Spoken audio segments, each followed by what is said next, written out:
Have you ever looked up at a giant new office tower and just wondered, why that shape? Why is it that tall? Who even decides these things? Well, it turns out our cities aren't random at all. They're built based on a hidden set of rules, a kind of game played by developers, city planners, and investors.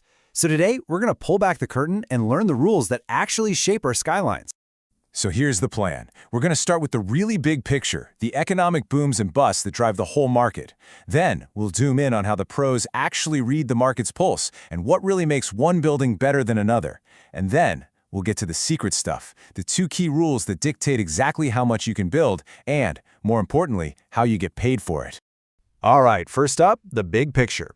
You've got to understand that the commercial office market, it's not a nice, steady climb. Oh no, it is a roller coaster with these incredible highs and, well, some pretty stomach-dropping lows. It's what we call cyclical, and its rhythm is tied directly to the health of the entire economy. At the end of the day, it all comes down to the classic supply and demand. Demand is pretty straightforward, right? When the economy is booming, companies hire more people, and all those new people need desks. Simple. But supply, that's a whole different beast. To get a new tower off the ground, you need a perfect storm of three things: banks that are willing to loan you a ton of money, a piece of land to actually build on, and a city hall that gives you the green light. Okay, so if the market is always moving, how do the pros keep their finger on the pulse? Well, they use a special toolkit, a set of key metrics. You can think of them as the market's vital signs. Let's break down the most important ones. First, you've got the absorption rate. Basically, it's the market's appetite. How fast is available space getting snapped up? But here's the real pro tip. What analysts are obsessed with is net absorption. See, that's the number that tells the real story. It's not just about how much space got leased, it's how much got leased minus how much space tenants moved out of. If that number's positive, you've got growth. If it's negative, the market's shrinking. Another key vital sign is the vacancy rate. This one's super simple but incredibly powerful. It's just the percentage of empty space across the entire market. It gives you this instant snapshot. Is the city thriving, or are there a whole lot of for-lease signs in the windows? And finally, we've got the rent rate.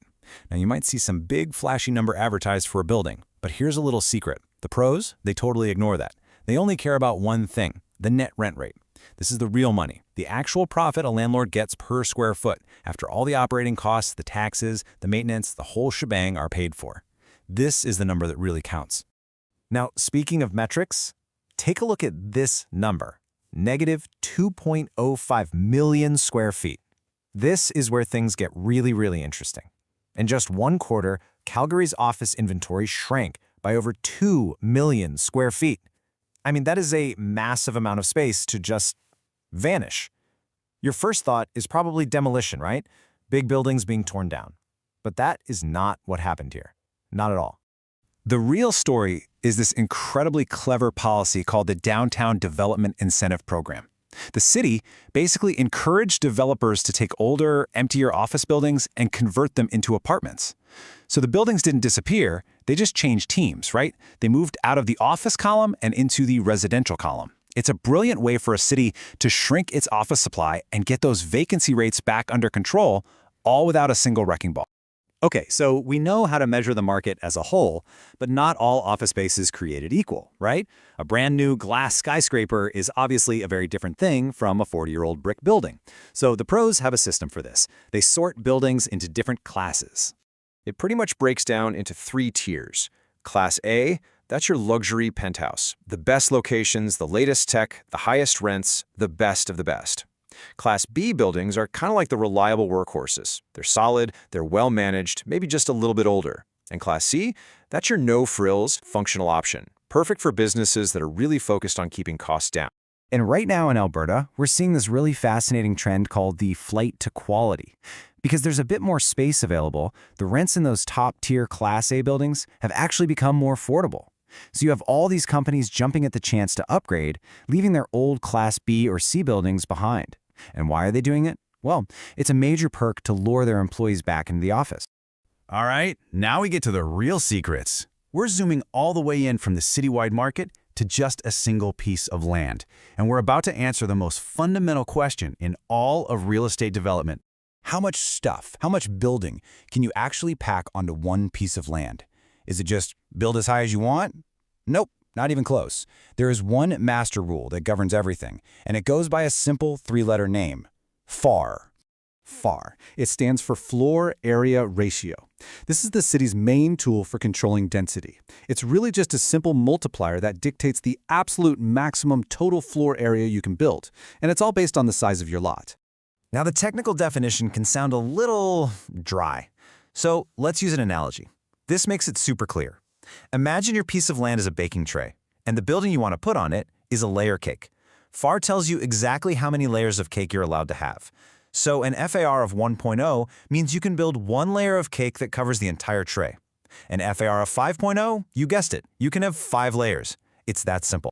So let's see how this works in the real world. Let's put on our developer hats. Okay, you buy a 20,000 square foot lot in Calgary's Beltline. You crack open the city's rulebook, the land use bylaw, and you see the FAR for that zone is 5.0. The math is easy. You take your lot size, 20,000, and multiply it by the FAR, which is 5. You get 100,000 square feet. That's it. That is your building budget. Now you can design a tall, skinny building or a short, wide one. It doesn't matter, as long as the total floor area doesn't go over your 100,000 square foot budget. We've made it to the final, and honestly, maybe the most important piece of this whole puzzle. You've got your FAR budget from the city. But how do you actually measure your building to prove you're following the rule? And is that the same measurement a tenant is going to pay you for? Well, no. This is the constant battle between the law and the lease. So the city measures your building using something called gross floor area, or GFA. This is the total size measured from the outside of the exterior walls. It includes everything, offices, lobbies, stairs, but also all that dead space, the thickness of the concrete walls, the support columns, the elevator shafts, stuff a tenant can't actually use. But every single square foot of it counts against your precious FR budget. And this is where it gets tricky. The city uses GFA to enforce the law. But when it's time to sign a lease with a tenant, you use a totally different measurement. The industry standard comes from an organization called BOMA, and their rules are all about what a tenant can actually use. So they measure from the inside of the glass, which means all that structural dead space suddenly doesn't count. The result is always the same. The city's GFA number is always going to be bigger than your profitable, rentable area. This creates the ultimate challenge for every single developer. They have to be bilingual. They have to design a building that follows the city's GFA rules, while at the same time trying to carve out the absolute maximum amount of rentable area that actually pays the mortgage. A mentor of mine from the industry summed it up perfectly. You build by GFA, but you get paid by rentable area. So, there you have it. From the huge cycles of the market all the way down to the fine print on a lease, these are the rules of the game. They dictate the size, the shape, and the success of pretty much every building you see. The next time you walk down the street, you won't just see a collection of buildings. You'll see a series of choices, of calculations, and of gambles. Which, of course, leads me to the final question. Now that you know the rules, what would you build?